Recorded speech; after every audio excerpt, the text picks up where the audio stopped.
Hey everybody, welcome back to another episode of the Upnorth Journal Podcast. What's going on? Dan DeFaw sitting in Cabin South. What is happening, folks? Man, what a nice weekend. Is it beautiful out or what?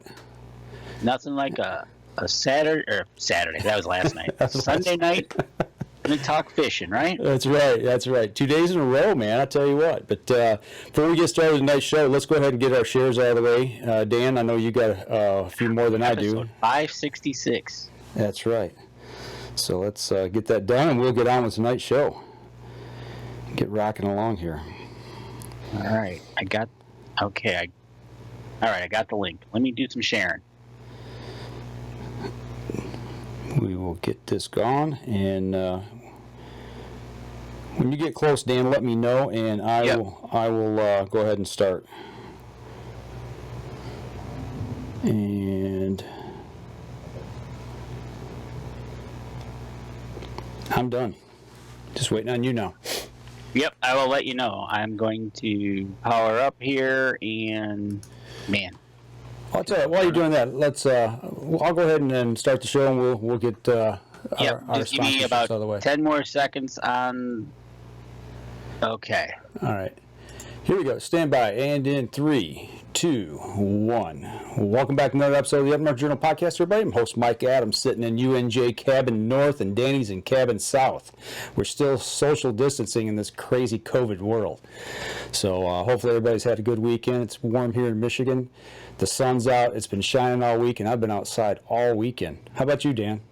Oh, man, I tell you what, the last couple of days have been pretty amazing.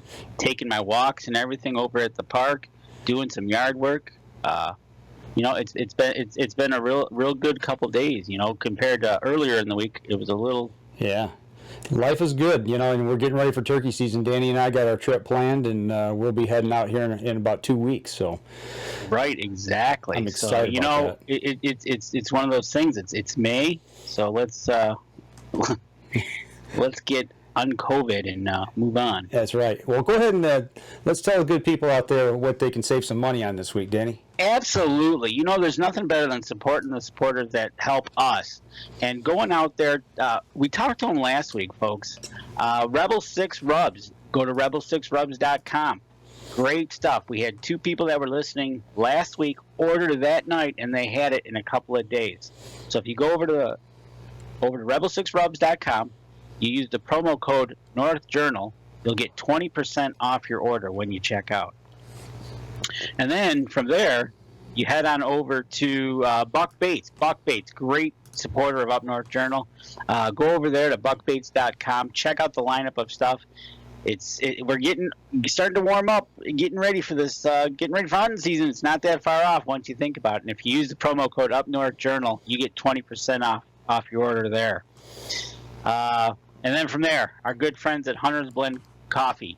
HuntersBlendCoffee.com. Mike's probably drinking it right now. You know it. You go over there, capital UNJ, you'll get 10% off your order. Last but not least, guys and gals, you want to take that trip of a lifetime and you really want to just think about trading for it maybe? Slay you down at Trips with the number 4trade.com. If you use the promo code UpNorth20, you'll get 20% off your membership. Brings it down to about $100 for the year, and then you can go in there and start trading trips for anything you want. Yeah, vacations, sporting events, hunting trips, all kinds of good stuff. Absolutely. And yes, I do. I do have my Hunter's Blend coffee sitting here with me today. Okay, you do have it. All right, well, let's just get to it. You know what? Let's get to it because when you have a Bassmaster Pro Elite Series gentleman that's going to be on the show, you got to get to him. That's right. So we got none other than the Bassmaster Elite Series, Bill Lowen, all the way from Indiana, Brookville, Indiana. Bill, what is going on today? Oh, man, just sitting around the house, trying to stay, I guess, social distancing. The weather was a little off today, so we didn't do any turkey hunting or any fishing. So looking forward to the rest of the week to maybe get some more turkey hunting done and maybe go fishing.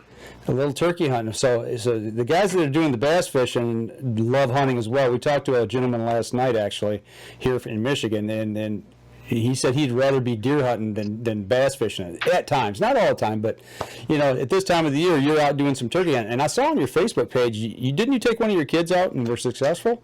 Yeah, I got 2 kids, and we've been hunting them pretty hard. My son actually got his first bird during youth season, and my daughter, she's been struggling a little bit. She's been shooting a little high. She's been missing some birds. But like I said, we've been chasing them really hard. Typically with our schedule for the elites, we miss turkey season. For the last 4, 5, 6 years, I've typically only got about 1 day of turkey season, and we were fortunate this year that we're going to be able to hunt the whole turkey season. So it's been a change of pace. Oh yeah, you guys are, like I said, you're normally fishing right now. With what's going on with the COVID and all this social distancing stuff, before we started the show, you told us that they've actually canceled tournament season, or at least up to right now, right? Yeah, well, here in Indiana, they've pulled all the tournament permits, and we haven't been able to have any tournament events. And Bass has rescheduled our events, and hopefully. Looks like we're going to be getting started next month, and hopefully we'll be able to finish out the season. All right. Well, that's good. At least you got some sight in a sight window that you're looking forward to of next month. And I got to ask you, what going from a flooring contractor that you used to be into a full-time professional fisherman, how did you get your passion for it? Where did it get burned into you that's what you're going to do? Well, my dad was a tournament fisherman when I was younger, not on the professional level, but, on that local level. So I got to go with him, during practices and things like that. And I guess, he kind of, introduced me to hunting and the outdoors and all that. So if there was anyone that was responsible for, getting me started and all that, it's definitely him. And then, as I got older, 15, 16, 17, 18, he kind of got out of the tournament scene, and I kind of just picked up where he left off. So I've always had that. I don't know if I always had that dream that I was going to be a professional angler, but I always had that dream to fish the Bassmaster Classic. And I always say that I can remember standing on the banks of the Ohio River saying that I wanted to be like Denny Brower someday, but if anybody's responsible for me being, with my love for the outdoors, definitely my father. So following in Dad's footsteps, that's awesome. Yeah, absolutely. So how long did you've been a pro fisherman fishing full-time for 10 years, but how long did it get you to the status to that Elite Series to climb that ladder to say, hey, you've arrived?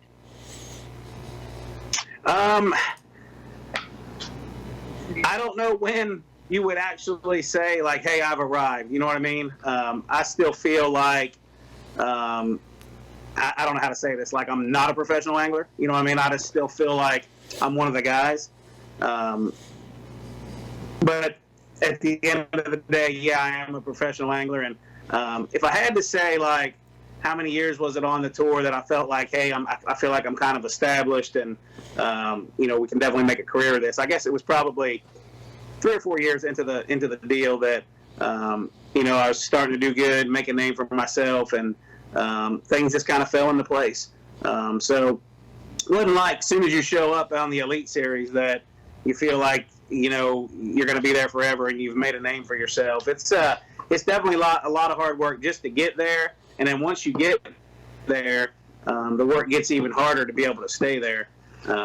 It's definitely the hardest job that I've ever had. Not so much physically, but mentally. You know what I mean?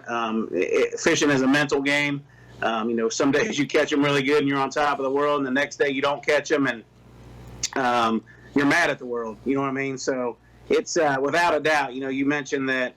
I was a flooring contractor until I started this full time, and without a doubt, this is definitely the hardest job I've ever had. To make a living at. I had a buddy of mine that I was talking with earlier today, this morning, actually one of the guys that I hunt with, and told him we were going to be talking with you. We hunt up in northern Michigan, up near Alpena, and that's where Thunder Bay is. It was my understanding that the Bassmasters held a tournament up there in Thunder Bay 2 different years in a row. Were you ever up there fishing that? Were you on the circuit at that time? Do you remember what years those would have been? I'm not familiar with it. I really don't know. I just know he said Thunder Bay, for some reason, is not ringing a bell to me, so I would assume that I probably wasn't there. Okay, all right. Yeah, it's just it's pretty rough waters up there, and it can get treacherous at times. And he said if you were up there, he wanted to know what you thought about it. Fishing other places. Gotcha. But speaking of that, fishing in different places, what's your favorite lake that you've been to fish in the tournament? That's probably one of the biggest questions I get asked all the time. And look, everywhere that they take us is typically a really good fishery. It's full of fish. And it's not a matter if you're going to catch them or not. It's a matter of, are they going to be big enough to compete in the event? Mm-hmm. I grew up here on the Ohio River where the fishing is, I call it the armpit of the world. The fishing is not good at all. And when people ask me, where's my favorite place to fish, I always say the Ohio River. And they look at me like I got 2 heads. But for me, it's where I grew up. It's where I learned how to fish, where I learned how to fish shallow water like I do all the time. But 2, I love the challenge of the river. There'll be days when, I'm a professional angler. This is what I do to make my living. There'll be days when I go to the Ohio River and fish all day long and still don't get a bite. So for me, it's all about that challenge and trying to figure that out. And like I said, that's where I grew up. So that's probably, if I had to pick one, that would be my favorite place to fish. Okay. Well, I'm going to ask the next question is going to be, what's your least favorite? Oh, what's my least favorite? One that maybe presents a problem for you. I don't think I have a least favorite. Okay. Events or lakes that I tend to struggle with are those lakes where what we call slugfish, when the guys are weighing in 25, 26, 27, 28, 30-pound bags of bass. Mm-hmm. That's kind of where I tend to struggle. Where I grew up here in Indiana and Ohio, we just didn't have those big giant fish. I've made a career out of being very consistent in cashing checks by catching limits of bass. Mm-hmm. So when it comes to those big slugfest deals, I tend to struggle, because I feel like I'm still trying to figure out how to get over that hump to catch those 5, 6, 7-pound fish. Where the guys that live down south, that's what they grew up doing. You know what I mean? So Mm-hmm. If I just had to say, I don't necessarily have a lake that I don't like, but if I had a time frame that I didn't like, it would be that slugfest time of the year on those, lakes like, let's just use Lake Fork, for example. You go down there and if you don't have 26, 27, 28 pounds, you're probably not going to be in contention. And those, for me, seem to be the events I struggle in. Well, we looked through some of the photos that you sent up to us to use, and I want to put up some from the Bassmaster 50th. Being it was the 50th anniversary of that, what was it like being part of that event? I mean, that's got to be a little extra special. Well, anytime that you're part of a Bassmaster Classic, it's something truly special. With that being the biggest platform or the biggest stage for bass fishing. But Mm-hmm. being part of that 50th anniversary, knowing the history that has led up to that event, to be part of that is something that, it's really, truly hard to put into words. There's guys that fish, and their dream is to fish the Bassmaster Classic. Mm-hmm. And there's so many people out there that are probably not ever going to be able to walk across that stage. So for me to be able to put it in words, it's really hard to describe. Yeah, I thought it was pretty cool that, they hooked your boat to a trailer to a truck and they pull you out across that stage. I saw some of the photos, and the crowd's all, getting all pumped up and everything. But, that alone, but then when you got that morning takeoff, and everybody's out there and you guys are jetting out there, and you're part of that classic, and then to come back for the weigh-in. I mean, it's just got to be something like, I don't know, almost like a World Series. It is, and it's really overwhelming, and it's something that I never take for granted, just because I know how prestigious it is to be there and be involved with that event. It's just like I said before, it's something that until you get to experience it, you can't. It's hard to put into words. I tell you Where was the 50th at? Where was that located for the 50th? It was at Lake Gunnersville in Birmingham, Alabama. Roll Tide. Oh, Lord. Oh, boy. You knew I was going to do that, Danny. I'm sorry. It's like, go ahead and ask that question. Yeah, I'm sorry.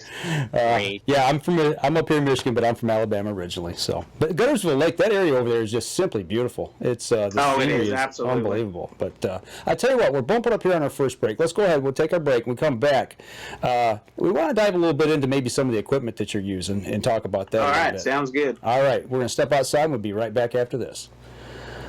Okay, everybody online. Everybody online, get your questions for the Bassmaster Elite himself, Bill Lowen, the man, the myth, the legend from Indiana. And we'll get them to him. When we see him, we'll get them to you. And I got a couple questions. I'm warming up for him. We'll get them in the next segment probably about colors and what he likes and electronics. All that good stuff. Yeah, absolutely. You know, it's. I want to throw an idea at you that got to me. It's also because you like hunting as well. It kind of fits into that general concept about all this stuff. All right, you guys ready? Yep. All right, here we go. Stand by in 3, 2, and 1. Welcome back. Second segment. Talking with Bill Lowen from the Bassmaster Elite Series, talking a little bit about bass fishing. Might throw a little hunting in, talking about some equipment from Yamaha, all stuff good outdoor stuff right now, especially when we're talking in this COVID time that we're dealing with and social distancing. We can still get outdoors. So absolutely, and you know what? And the reason why we got Bill on is for the main is to talk Yamaha Marine. Talking about Yamaha Marine and how you got involved with them and getting them on the boat. And then obviously because you're into waterfowl and that, I think you probably use Yamaha a little bit more than just the fishing. You use it for the waterfowl as well, right? Absolutely. Okay, so take us through what you have for Yamaha Marine on your boats. Well, on my tournament boat, on my X21 from Express Boats, I'm running the 250 Yamaha SHO that I've run. Well, you know, it was HPDI before the show, but been running that ever since my professional career. And then on my waterfowl boat is a 20 DDP Express as well, and it has a 115 Yamaha SHO on it. You know, and to give you just a little bit of history on me with Yamaha, like I said, I've been running Yamaha ever since I started day one on the Bassmaster Elite Series, and that was in 2006. And I ran Yamahas like 3 years prior to becoming a professional angler, okay? Not only on my bass boats, but also on my waterfowl boats. Mm-hmm. And just a testament to the reliability of that engine. You know what I mean? Look, engines are going to have issues. You know, it's no different than a car or a truck or whatever. But I'm going on about 18 years of running Yamaha outboards on my professional boat and my waterfowl boat, and I have never had a single mechanical issue that has left me stranded on the water. You know, unless I do it myself, like wipe a gear case out or bend a prop shaft, but still, I've never had an issue that has left me stranded on the water. And the only thing that I can even remember having to repair on my Yamahas on my waterfowl boats is I had to put a trim pump in one time. So going on 18 years without any mechanical issues, I mean, that there in itself tells you absolutely how reliable Yamaha products can be. Well, especially when what you're doing in the morning launch, when you guys you take off, it's like NASCAR dropping the green flag. You guys are gone. And absolutely. To get to that hole and get to the next hole, to the next one, you know, and make your rounds, you've got to have something that's reliable. Well, there's so many things that happen on the water that we have no control over. You know, with weather and water conditions and things like that. I definitely don't want to worry about once I leave the dock, am I going to be able to get back? You know what I mean? Mm-hmm. So simply by the reliability that I've experienced over the last 18 years, I never have a concern. You know what I mean? I go and do my job, and I know that when it's time to come back, unless I do something stupid and drive it aground or, you know what I mean? Mm-hmm. I know I'm going to get back to the dock. Well, and that's important too, especially if you're trying to hit that last hole right before time's up, and you know you got to make way in, and you got to be back. Right, absolutely. You're not worrying about hitting it. Sometimes, some of our events you may be making an hour or 2 hour runs one way. You know what I mean? And to like I said, to not be able to worry about the reliability of your outboard is it's something that I don't have to worry about. Well, you don't need to be 2 hours up the water, and all of a sudden your engine dies. Absolutely. It's a long way back. You need a ride. I always keep talking about the waterfowl side of it as well. I mean, so many times, I hunting on the Great Lakes, Lake Erie, and places like that, or here on the Ohio River where it may be flooded and lots of current, and typically it's always below freezing when you're out there. I mean, there's just times when you can't worry about the reliability, and if there's anything to be said, that's why I run Yamaha for sure, without a doubt. When you talk Yamaha and Yamaha, do we? You're looking at the 300, the 250, the 225 in this category. Is there a specific reason why you would select one over the other, or does that have to? How would you go about saying, hey, I'd rather have a 250 over a 225? Or a 300 over a 250. How does that play into your mind when you're deciding? Well, in the Bassmaster Elites, they put a horsepower restriction on us. So the maximum horsepower that we can run is a 250 horsepower. So that's why I run the 250 show. And typically, what you want to do is you want to have your boat rated for the highest horsepower rating that you can have, so you can get the top performance out of your boat. Like I said, I'm running an aluminum boat from Express. Which is a 21-footer, an X21, which is rated for a 250, and that's why I run the 250 show. So when we talk about why do you select an engine for your boat, you know what I mean?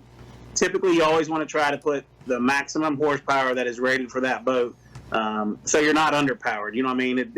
Like if I took that 20-foot Express DDP that I waterfowl hunt out of, and maybe I put a 50 or a 60 horse on it, it'll still perform. But if you load it down and you maybe get in some situations where you need that extra power and you're underpowered, that's typically not a good situation. One, you could get yourself in some trouble, and two, kind of frustrating when you feel like you're underpowered. So if I had to give a tip there on why, when you're selecting a motor, try to always outfit that boat with the highest horsepower that it's rated for. Oh, cool. That's always good to know. And when you do maintenance on these things, obviously you can, if you're really inclined to do it yourself or have it done, overall maintenance of working on these things or getting them taken care of, easy to do with Yamaha? Absolutely. You always hear us stressing about how important maintenance is. I mean, if you don't do your maintenance, silly things can break that should never happen.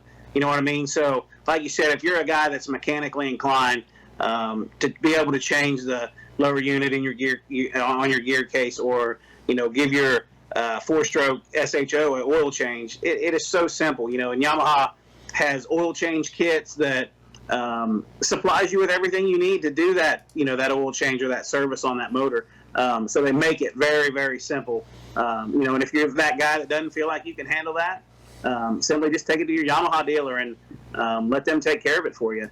But either way, Yamaha makes it so easy to be able to service your engine if you feel like you're capable of doing that. In today's world, that's unheard of almost with vehicles now. You have to take them in to have almost anything done to them, even change a headlight.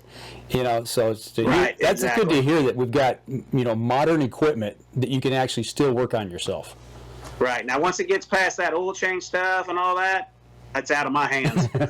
Right, exactly. Speaking of that, obviously being in Indiana, we and up here in Michigan, we've got a wintertime season. These motors themselves, do you need to, obviously with the cold, winterizing them, that in doing so, easy to do?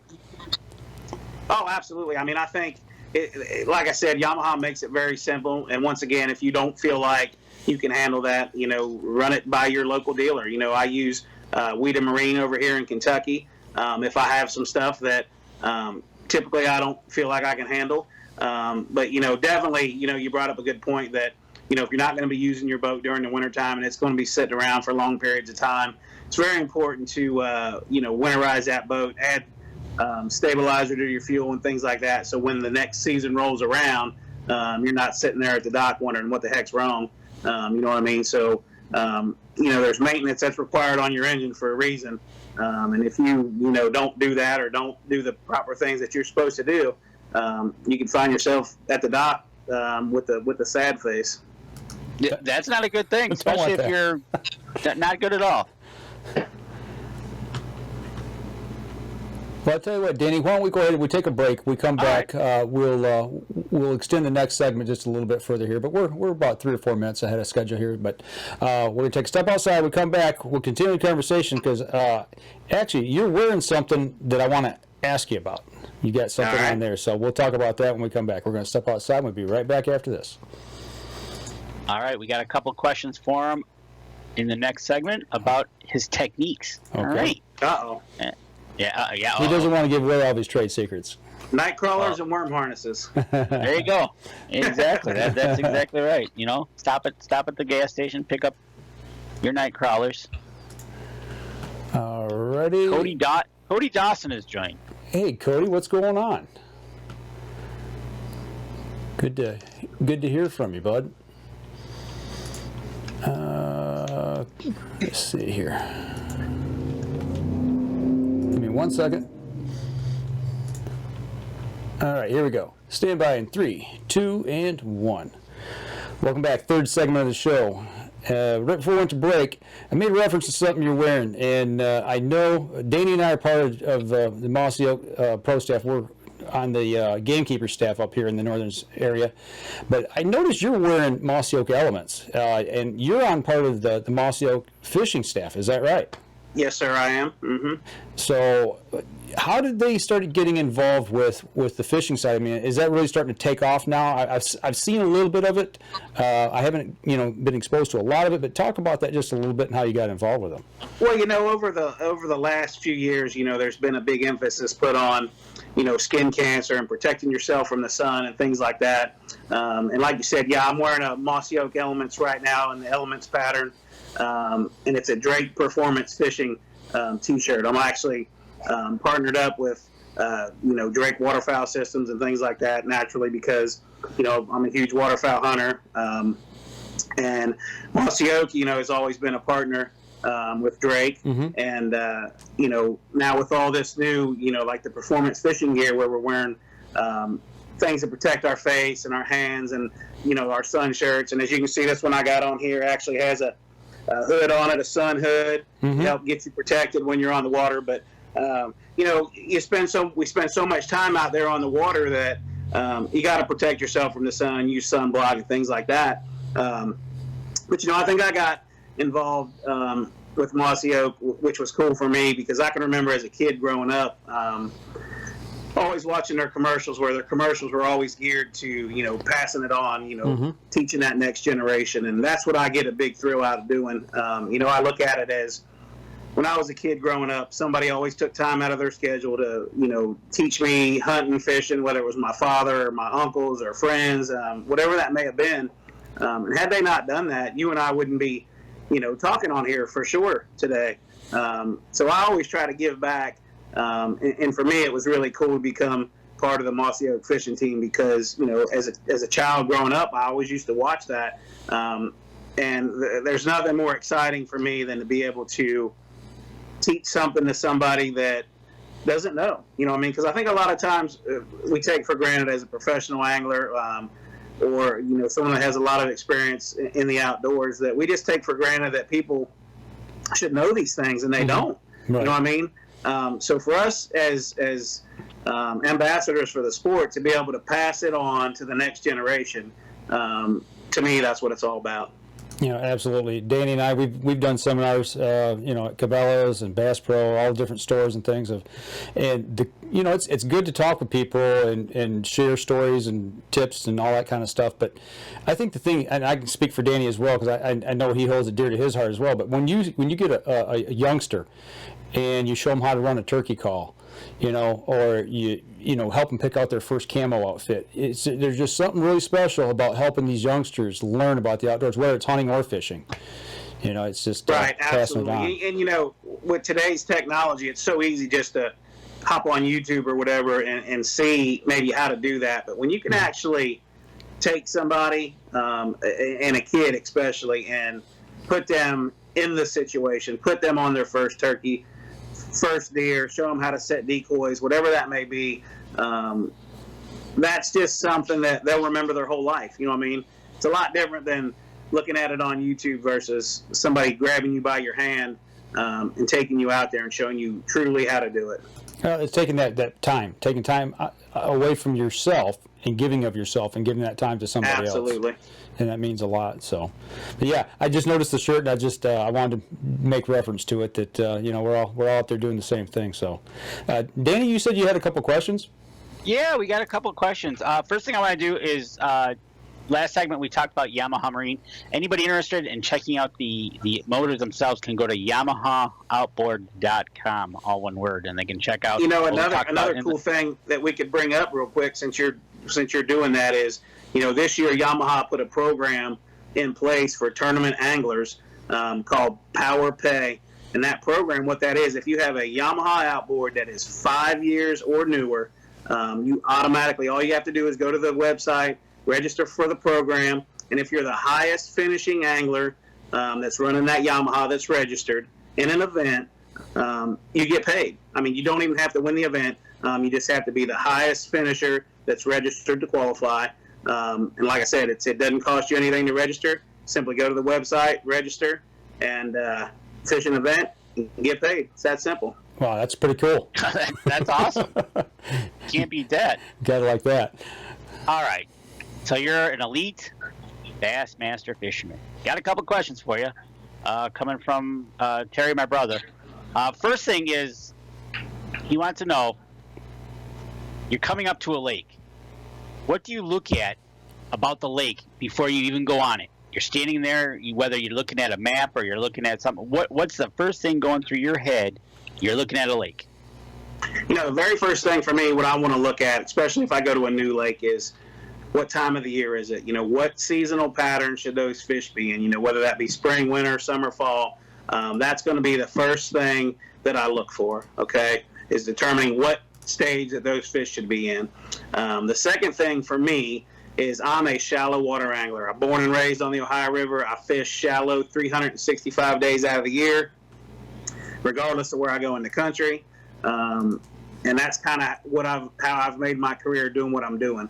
So for me, I always try to make the lake fit my style of fishing. Okay, I typically don't do good if I show up. Let's just say I show up at Lake St. Clair, and the dock talk and the fishing reports are all saying 30 foot on a drop shot.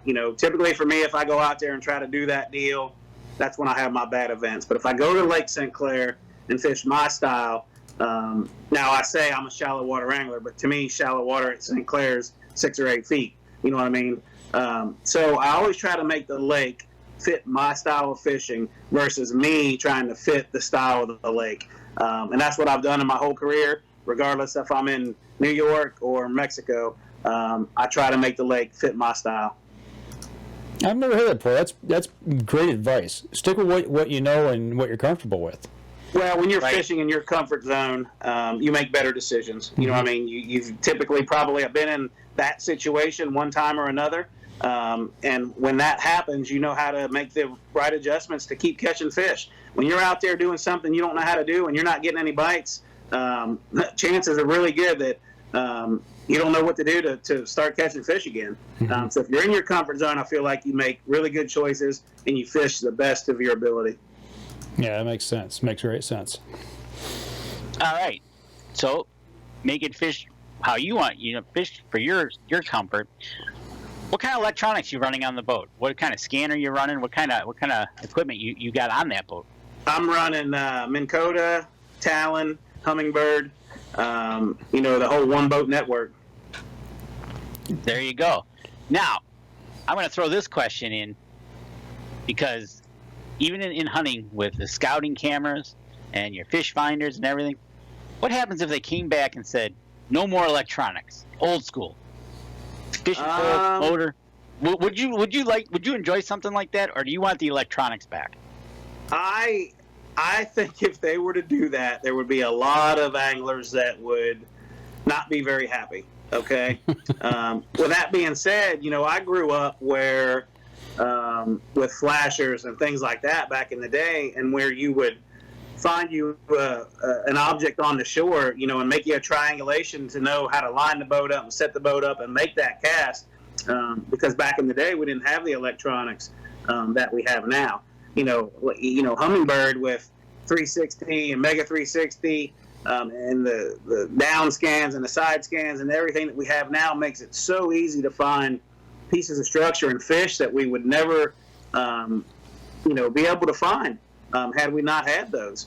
But I think it would be cool to see maybe like what would happen if some of that stuff went away. I think safety-wise, I think we should all be running GPSs with plotter trails and things like that to help keep us safe.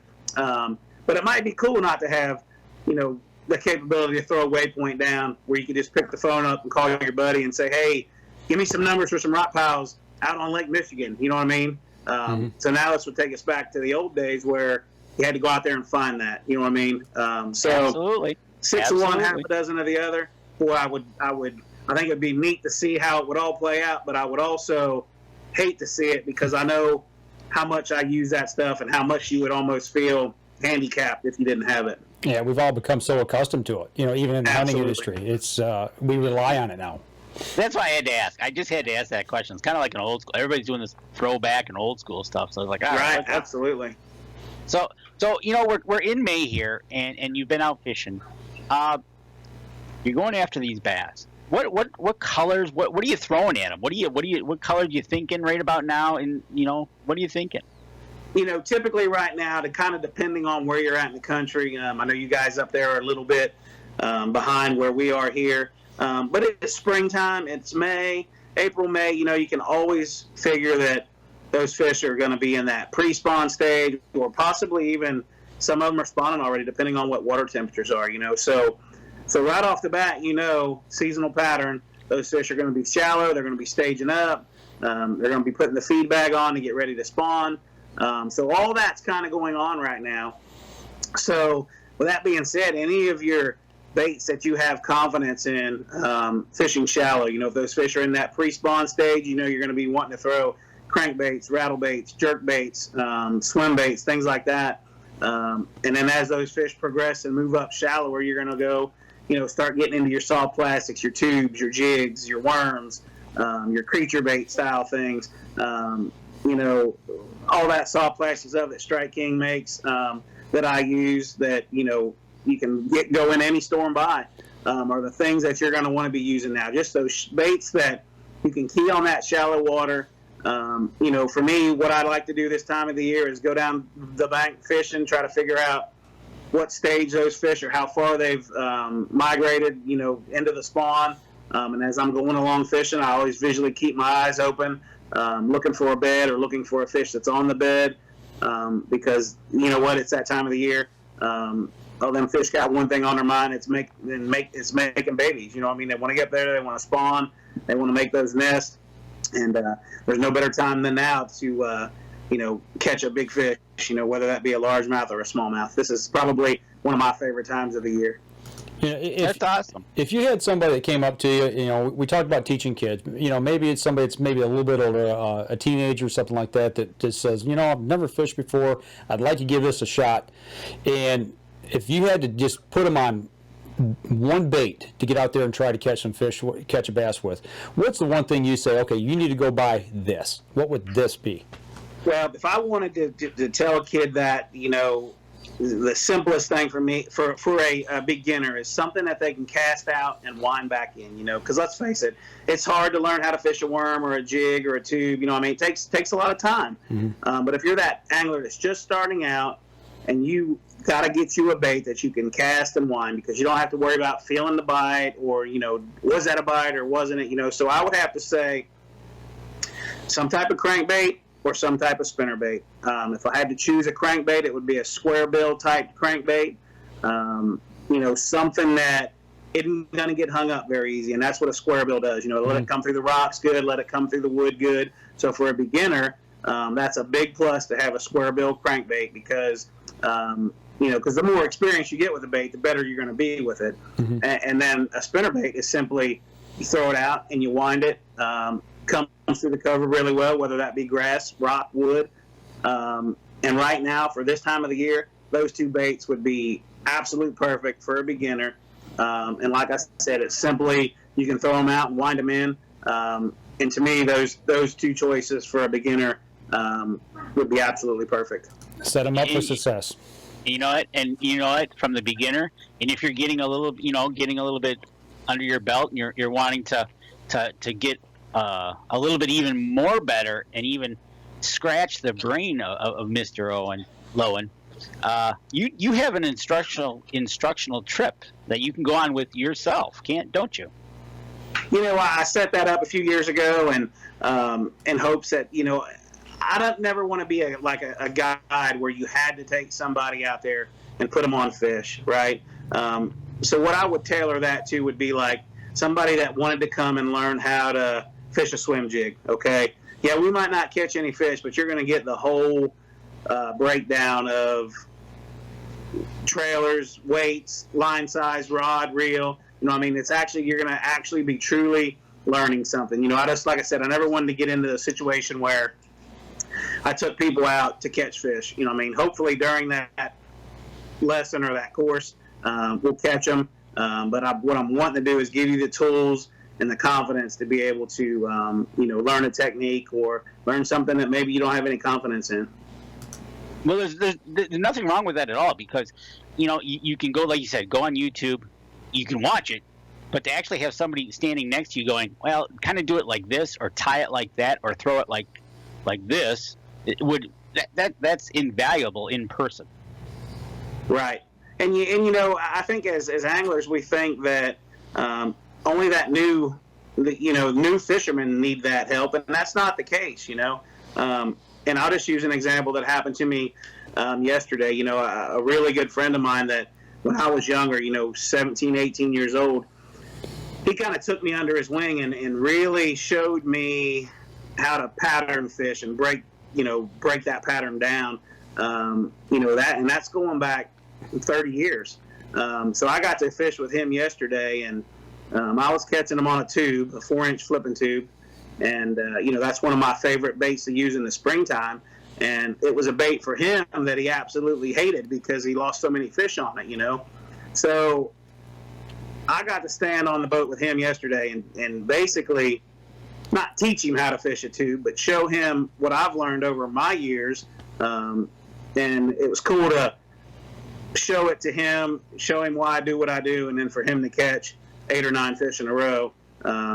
Was pretty cool, because you think, he's almost 60 years old, and you think being 60, you would know all that. So it was really kind of cool to be able to stand there and show him that, and then watch him catch them. Watch it all go down. It was something kind of cool for me because, like I said, years ago he took me under his wing and showed me how to pattern fish and things like that here on the Ohio River. So it's kind of a cool little deal yesterday.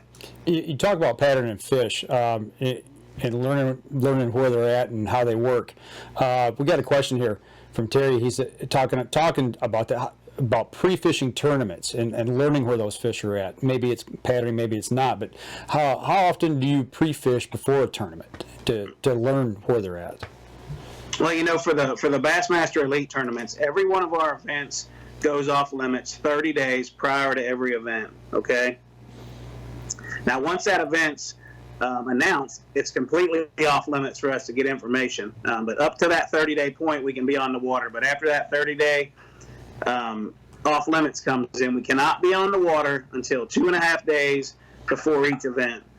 So we get a 2.5-day practice window for each of our events. That's not a lot of time, it doesn't seem like. Well, especially not a lot of time if you're on a body of water that you've never been on before. Right. well, going into something like that, where do you even begin? Well, typically for me, like I said, I always look at what seasonal pattern is. I try to study maps and things like that, and I try to look at fishing reports that tell me like historically what area of a lake is good. You know what I mean? Because look, when you show up for 2.5 days, you cannot look at the whole lake. Right. You got to kind of throw a dart at the map and say, this is the area I'm going to concentrate on. And once again, like I said, I try to make the lake fit my style of fishing. You know what I mean? Whether that be running up the river arms of the lake or that shallow type pattern. But for me, it typically is a lot of map studying. It's a lot of, old fishing reports and things like that. And just trying to figure out historically what areas of the lake are good that time of the year.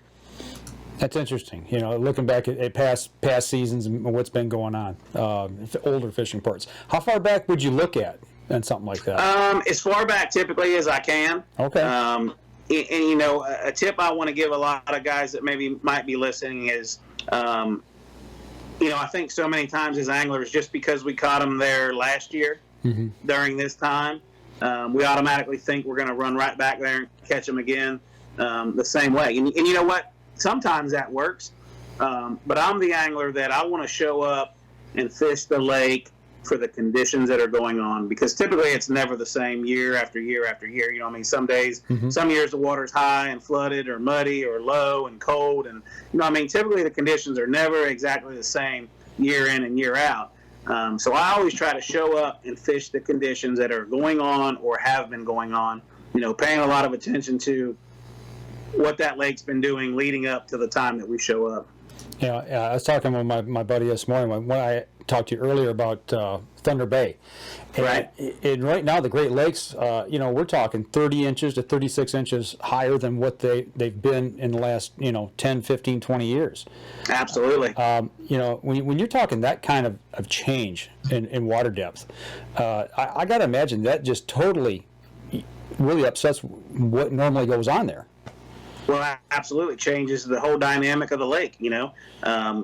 Heck, you just use a grass lake, for example. When you throw 3 foot of water on that stuff, sometimes it'll kill the grass off where it used to be. Because now it's got deeper water on it and things like that. But when you throw 3 foot of water on the Great Lakes, can you imagine? Just think about how much water that is. So it's definitely going to change the dynamics of the lake for sure.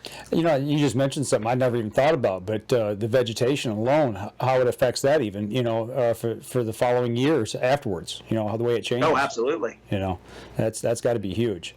I tell you what, let's go ahead. We'll take our last break. We come back. Like I said, we talked a little bit about hunting. Maybe we can talk a little bit about that as well. So let's step outside. We'll take our last break, and we'll be right back after this.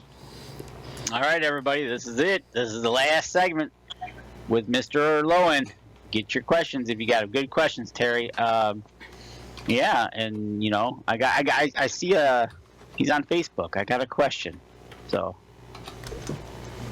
Questions we'll are good. Fire it at him. Absolutely. We'll fire it at you. Alrighty here. Stand by. Here we go. In 3, 2, 1. Welcome back. Last segment of the show. Talking with Bill Lowen from the Bassmaster Elite Series. Talking Yamaha motors. Talking all kinds of good things outdoors. So last segment. If you guys got some questions around the live stream, throw them at us real quick. We'll get them in as we can. But we talked a little bit about hunting, and you actually mentioned a little bit about your waterfowl boat and the motor you have on that. Waterfowl hunting, the reason I've always had a problem because I love to bow hunt and it always falls at the same time. But for you, I got to imagine that October time frame. You're still fishing at that time. How does that work for a guy like you? Typically our season starts to wind down somewhere between September and October. So for me, that November, December, January was the time for me to, I guess, reboot. You know what I mean? That's when I would put the rods away and not think about fishing. You know what I mean? And then what happens for me is once that fishing season comes back around, I have that drive and that fire to get back in it. You know what I mean? I just need that little bit of break, and that's what hunting does for me. You know what I mean? And I'm like you. I love to bow hunt as well. I typically bow hunt until waterfowl season starts, and then waterfowl hunt the rest of the year. I think I'd rather waterfowl hunt than do anything. It's just, that's my passion. You know what I mean? It's just one of those things that I love.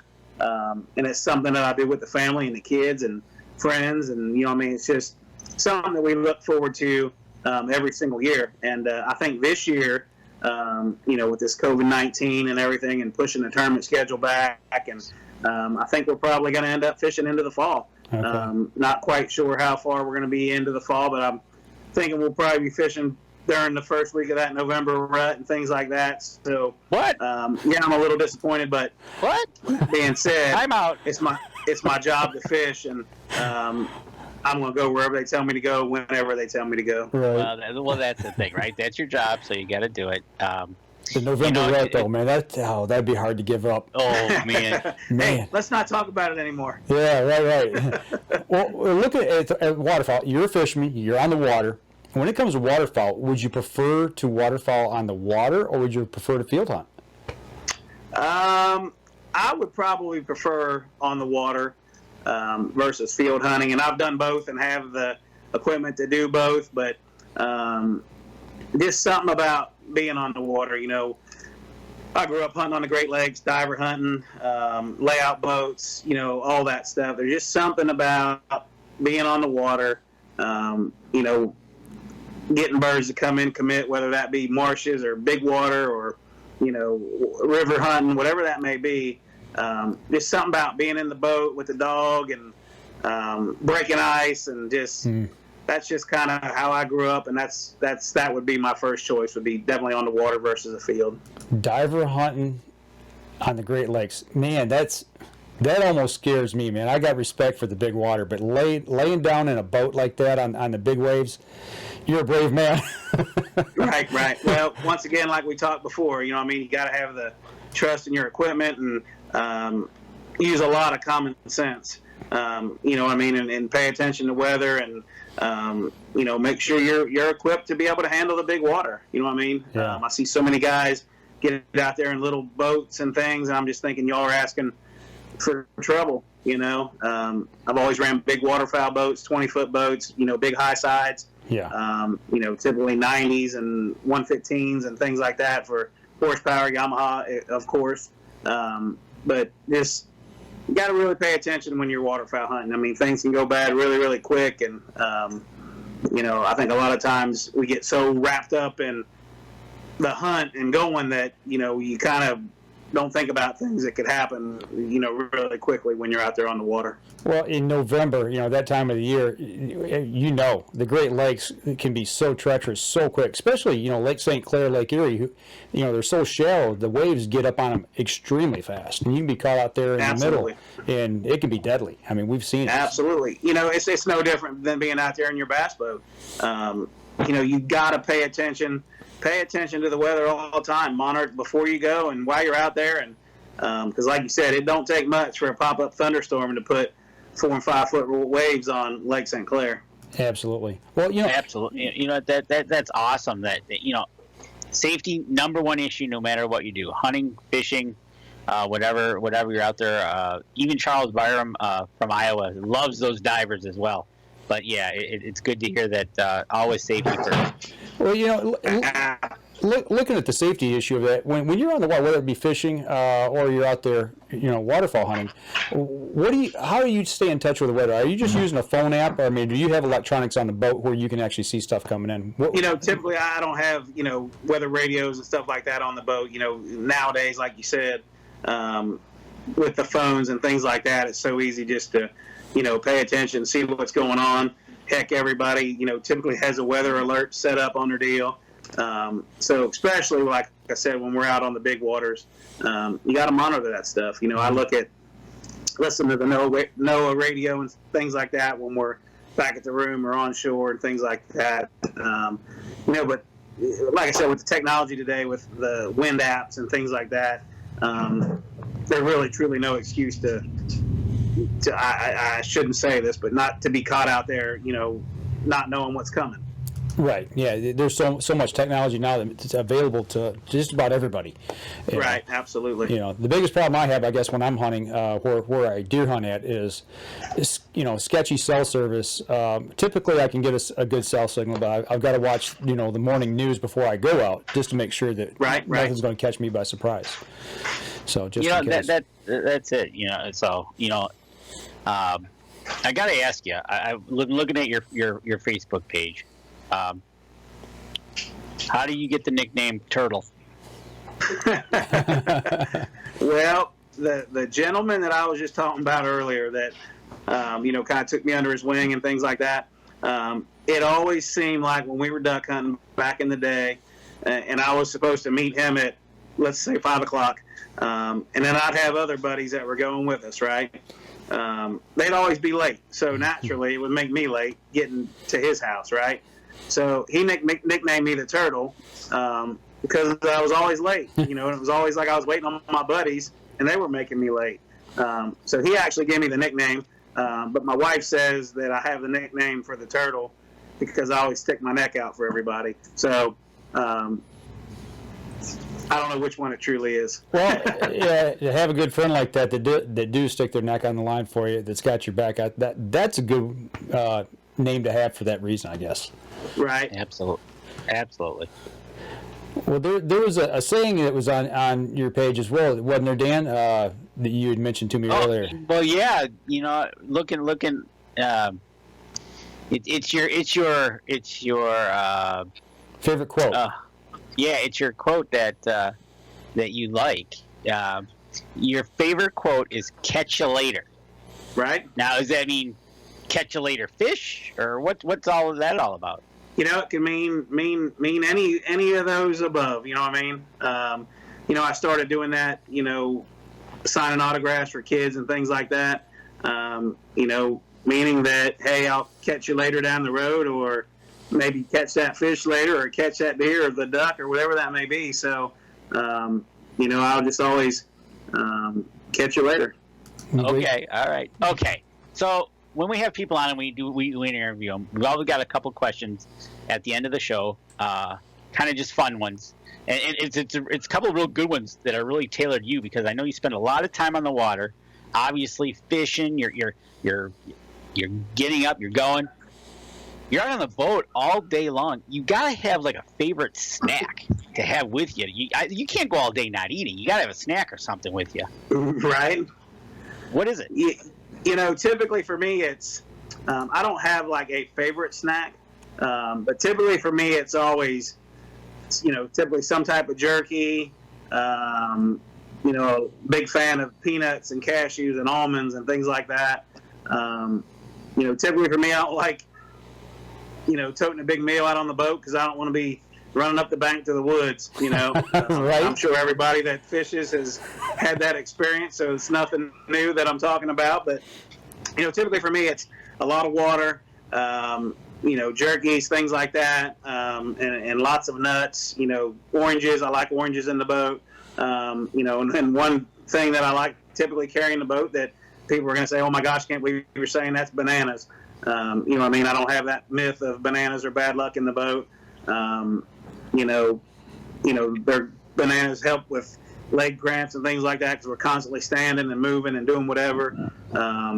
Typically carry a lot of pickles in the boat for the hydration reason of the pickles. A lot of people don't know that pickles help you stay hydrated. Absolutely. And potassium. So, like I said, them are probably always the things that are typically in the boat. Unless the wife and kids are with me, then we got everything under the rainbow. All right. One question: what has been the largest largemouth you have caught, and where was it? The largest one that I've ever weighed in and put on a scale in an event was in Florida, and it weighed 10.6. Wow. And then I caught one in Florida that was a little over 14 pounds during practice. And California's got a rule. I don't know if they still do, but back then they had a rule: if the fish that you caught was hooked on the outside of the mouth, you had to let that fish go. And I actually caught that fish on a frog, and it was hooked on the outside of the mouth. So had that fish been in an event, I would have unfortunately had to let it go.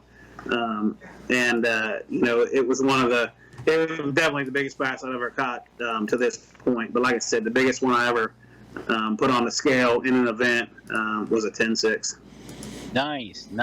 All right, you're a fisherman. You got to have a favorite fishing recipe. Did you say a favorite fish recipe? Yep, your favorite fishing recipe. You're going to sit down and have a meal. Typically for us, it's typically always going to be either walleye or crappie. Typically we, I guess we're just like, bread it, whether you're using cracker crumbs or whatever that may be.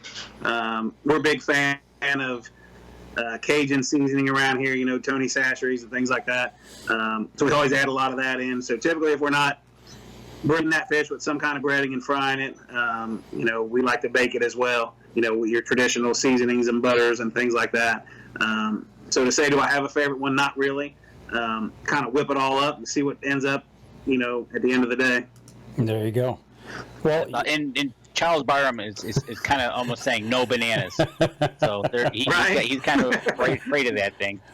That's funny you said that. Well, see, I take the bananas with me, so in the morning time I can mess with the other guys that are in the event. You know what I mean? I may throw one on their boat or something, and then they're all spun out and freaked out for the rest of the day. Putting some bad mojo on them. Right, absolutely. Right. Well, when you're traveling to the tournament, you do a lot of traveling. You're pulling your gear and your boat behind you, so you spend a lot of time on the road. While you're driving, what are you listening to on the radio? I typically don't listen to the radio.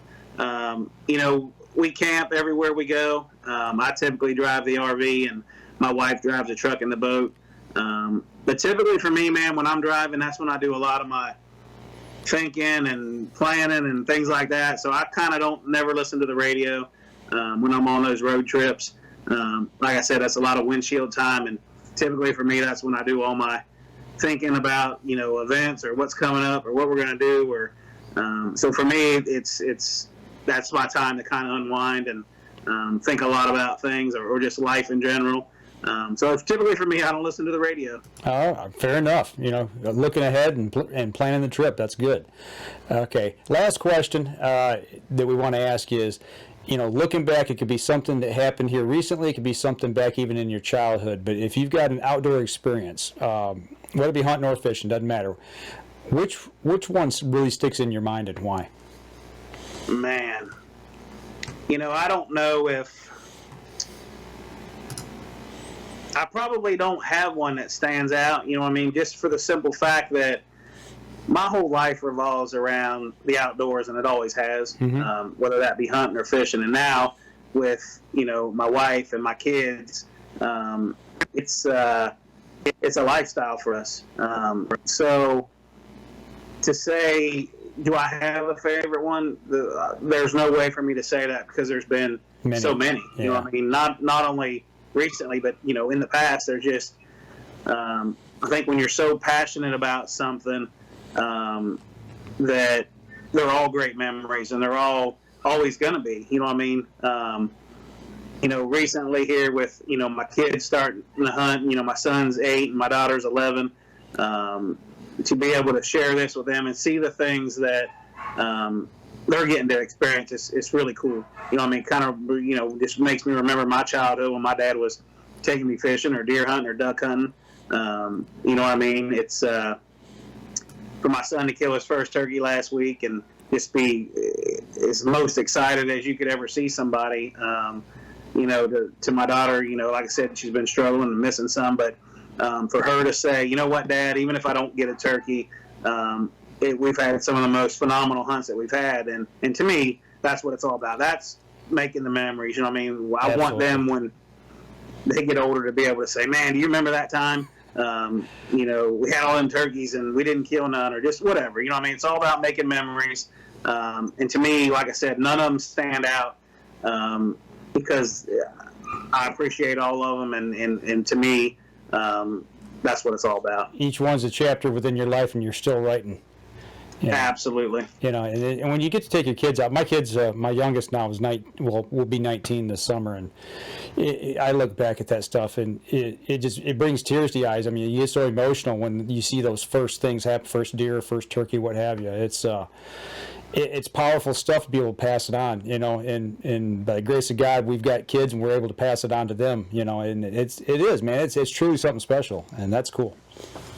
Oh, without a doubt. We actually, as you're talking, I'm getting goosebumps and hairs are standing up on my legs, you know, because I can remember what that was like being a kid, you know, and being able to experience that. And, you know, when you see all them emotions come out, for them doing their, you know, catching their first personal best bass or crappie or shooting that turkey. You know, my daughter, not last year, but the year prior to that, she shot a 172-inch whitetail. You know what I mean? And for a kid, that's tremendous. Where do you go from there? Right. You know what I mean? Right. But to see, you know, my wife was actually hunting my daughter when she killed that deer. And when they called me on the phone and they're all crying, you know what I mean? And it's just like, the emotions, you know what I mean, of that it's something that I wish every person or child could experience. You know, it's pulling the trigger or setting that hook or whatever. That's just a quick moment in time. But it's like Danny and I, we tell this to everybody. It's not always about pulling the trigger, or like you say, setting the hook or what have you. It's about the journey of getting from A to B and everything that happens in between, and even everything that happens after when you're sitting at the dinner table and able to put that meat on the table and share it with everybody in the family. It's just, there's just something primal about it, you know. But as a father or I'm a grandfather now, being able to do that and share with people, it's special. And you know what? And we should never ever take that for granted. No, not at all. And you know, I think it creates a bond. Not only with your family, but with your friends. Mm-hmm. You know what I mean? That just it's hard to explain that bond that creates with those experiences and just being together in the outdoors. Right on. Well, I tell you, you know what it does. One thing it's very hard to explain to a person is the feeling you get when that happens, and if you don't experience it, you'll never understand it because you can't explain it. Right? Yeah, that is so true. I tell you what, we're running up here on the end of the show. I want to give you a chance one more time. Where can people find out like what tournaments you're going to be in your school as well? Where would they be able to get in contact with you? You know, the easiest way is on my Facebook page, on my pro page, BillLowen.com. That's the easiest place to go to see what we're doing, keep up with us. You know, we do a lot of tips, techniques, things like that on there. So you want to check it out, you want to learn a little bit. Like I said, we're always trying to pass it on or teach that, you know, future generation. Yeah, check me out on Facebook. Yep, and if you want to find out about the Yamaha motor, the Yamaha outboard motors, you can go to YamahaOutboards.com. Absolutely. You mentioned also about the prize money, and where can they find out about that? On the website as well. Just go onto the Yamaha and look at the Power Pay program. And like I said, it doesn't cost you anything to get registered as long as your motor qualifies for that program. And like I said, you don't even have to win the event to get paid. You just have to be the highest finishing qualified, you know, angler that has a registered motor to be eligible for that. All right. Well, I'll tell you what, we're going to go ahead and wrap up the podcast portion. For those of you on the live stream, hang on just a minute. But for the podcast, we're going to wrap it up. Don't forget, next week's Mother's Day. And we pre-recorded a show last night that we're going to air on Mother's Day. So make sure you tune in for that. That's doing a little bit of smallmouth bass fishing on Lake St. Clair. So y'all stay tuned for that. That'll do it for the podcast portion. We'll talk to y'all next week.